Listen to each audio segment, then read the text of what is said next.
ఎన్నిక ఏదైనా ఎగిరేది బీఆర్ఎస్ జెండానే అని బీఆర్ఎస్ నాయకుడు భూపాలపల్లి మాజీ ఎమ్మెల్యే గండ్ర వెంకటరమణరెడ్డి అన్నారు. బుధవారం మొగుళ్లపల్లి మండలంలో భూపాలపల్లి మాజీ ఎమ్మెల్యే గండ్ర వెంకటరమణరెడ్డి పర్యటించారు. ఈ నెల 27న జరగనున్న బీఆర్ఎస్ పార్టీ రజతోత్సవ వేడుకలను జయప్రదం చేయాలని ఆకినపల్లి, ఇప్పలపల్లి, పోతుగల్, కొరికిశాలలో జరిగిన ముఖ్య కార్యకర్తల సమావేశంలో మాజీ ఎమ్మెల్యే గండ్ర వెంకటరమణరెడ్డి కార్యకర్తలకు తెలిపారు.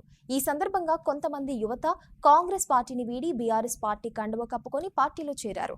ఎన్నిక ఏదైనా ఎగిరేది బీఆర్ఎస్ జెండానే అని, గెలిచేది బీఆర్ఎస్ అభ్యర్థులేనని గండ్ర వెంకటరమణరెడ్డి తెలిపారు.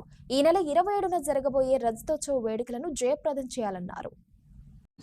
ఏంది ఒక ఓటుతోటే కదా ఓడిచ్చింది. ఇప్పుడు కూడా మనం ఎమ్మెల్యే గారిని ఏమనాల్సిన అవసరం లేదు.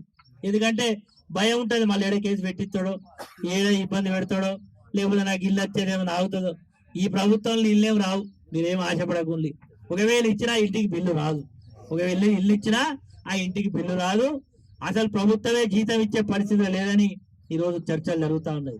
ఎందుకంటే ఈ ప్రభుత్వానికి సంపద సృష్టించడం తెలియదు, సంపద పంచేటువంటి అనుభవం లేదు. కేసీఆర్ లాగా ఒక విషయం మీద నివరి వేసేటువంటి తత్వం లేదు. ఆవేశంతో మాట్లాడడం, ఇప్పటికైనా ప్రతిపక్ష నాయకుడిని అనుకుంటా ఉన్నాడు, ముఖ్యమంత్రి అయినా ఆ భావనతో మాట్లాడడం లేదు. మొన్న అసెంబ్లీలో మాట్లాడినా, వేదికల మీద మాట్లాడినా, ఎక్కడ మాట్లాడినా ఒకటే మాట మాట్లాడడం, విమర్శ చేయడానికి ప్రయత్నం.